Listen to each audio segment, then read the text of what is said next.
Welcome to Audiobook 365 Stories. Madame Floride looked very sad. Her face showed that she felt sorry for something and had been suffering. Her cheeks weren't as smooth as before, and there were dark circles under her beautiful eyes because she had cried a lot. She held the maid's arms tightly, making her feel a bit of pain, and looked at her with worry. "My son, Raymond," she said, almost crying. "Is it true? Has he been sick?" The maid gently freed herself from Madame Floriette's grasp and looked nervously at the library door. Madame Floriette followed her gaze and quickly walked toward the door as the maid replied, "Yes, Madam, he has been sick for more than 2 weeks." Madame Floriette pushed the door open and went into the library. She felt relieved when she saw that nobody was there. "I only found out about it yesterday, by chance," she said quietly, her hand on her throat. Then, remembering the hours of worry and sadness, she exclaimed, "Rose, I need to see him." The maid looked worried. "Mr. Floride is with him, madam."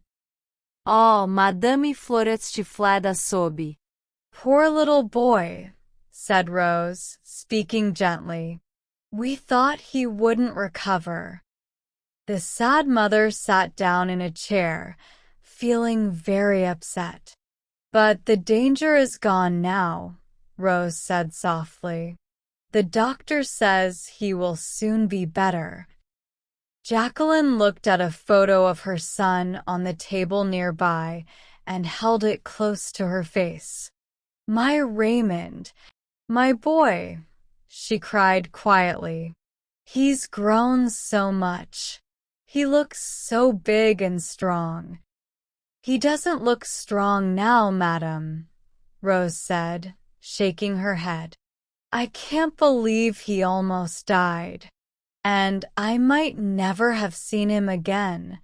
My dear boy." The photo was wet with tears and kisses. "I wonder if he will remember me. Does he know who I am?" she asked eagerly. The maid suddenly exclaimed, "Mr. Floride is here." Jacqueline stood up quickly, almost stumbling toward the door. Rose put her arm around her. "No, it's okay," she whispered. "I thought I heard him, but I was wrong." Jacqueline stood with her hands on her chest, and Rose watched her with pity. Rose had cared a lot for her young mistress and had seen many things during her short marriage that both husband and wife hadn't noticed. It took Jacqueline a few moments to recover from the shock enough to speak. "My heart is pounding," she said, breathing heavily. And after a pause, she added, "What will he say to me? But I don't care. I just want him to forgive me so I can stay with my son. If he refuses to see me, I don't know what I'll do." "Rose, Rose," she cried, sadly, leaning on the maid's shoulder. I'm scared. Rose comforted Jacqueline and gently suggested, "Wouldn't it be better to write to Mr. Floride, madam? He doesn't expect you, and you know how easily he gets angry.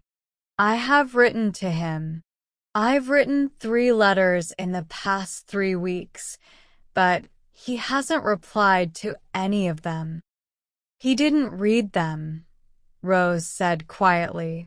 Jacqueline sobbed again, but then she straightened up, determined. "I have to see him. I will see him," she said loudly, her voice sounding strange. "He can't judge me without hearing me out." He used to love me a little. He has to listen to me now. Does he ever talk about me?" The maid sadly shook her head. No, madam. "Never," Jacqueline repeated weakly. No, madam. Jacqueline turned away, crying in despair. "What did he say? What did he do when I left? Do you remember?" Rose shuddered, remembering. "I'll never forget it. He was so upset. He stayed in his room for days and refused to see anyone. Once, he left and was gone for a whole day. I listened outside his door, and I heard him crying. I was so scared that despite his orders, I went into his room. It was evening, and he was sitting by the fire, burning your letters and photos. Tears were running down his face." Jacqueline listened, her face pale. As Rose talked about her husband's sadness, a spark of hope suddenly made her feel dizzy and weak. He had loved her a lot, after all. Maybe he still loved her a little. She hadn't lost everything. "The boy helped him, I believe," Rose said, but Jacqueline hardly heard her. "He wouldn't let him out of his sight, day or night." Then Mr. Floriat started to calm down and focused on his work again. He worked a bit harder than before, that's all. "Then we moved here," she added. Jacqueline looked at Rose, feeling calmer than she had since arriving at the house.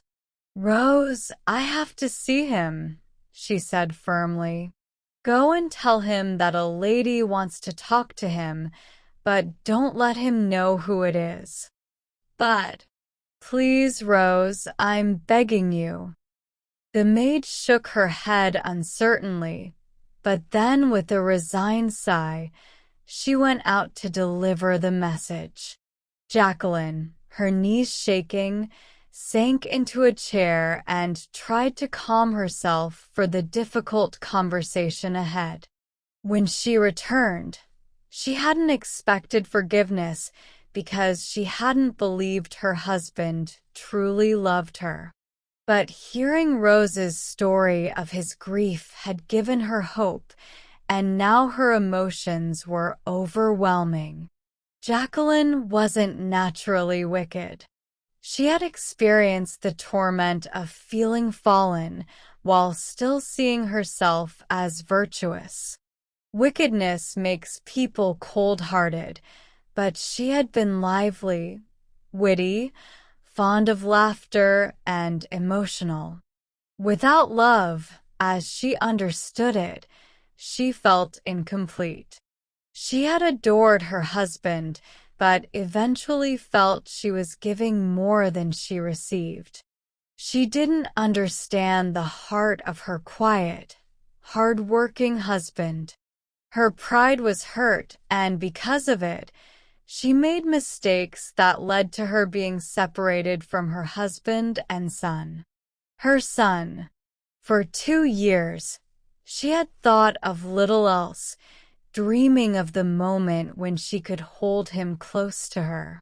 Surely, even her stern husband, who had once loved her, wouldn't deny her the right of a mother to be with her child when he was sick. He had to allow her to live where she could see her son sometimes and watch him grow up. She held the photograph and kissed it passionately over and over. "Oh, my love, my dear boy," she whispered tearfully.